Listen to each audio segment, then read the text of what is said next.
الاخ اللي بيقول لك السبحه بدعه، طب يطلع من كمك 40,000 مره انت بس قاعد تجادلني وخلاص.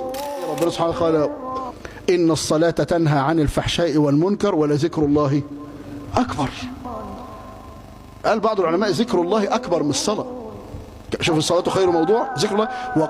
وقيل ان الصلاه المشتمله على ذكر اكثر هي اكبر من الصلاه المشتمله على ذكر اقل. فالاصل اللي بيعلي قدر الصلاه كمان حته الذكر.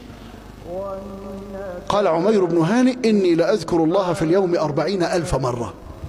قالوا 40,000 قال اي والله وسلوا هذه الجوارح. اهو الاخ اللي بيقول لك السبحه بدعه، طب يطلع من كمك 40,000 مره انت بس قاعد تجادلني وخلاص.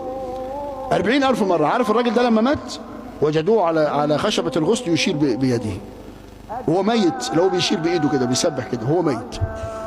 عاش على شيء فقبضه الله عز وجل عليه. فالمهم ان احنا نذكر ربنا، ما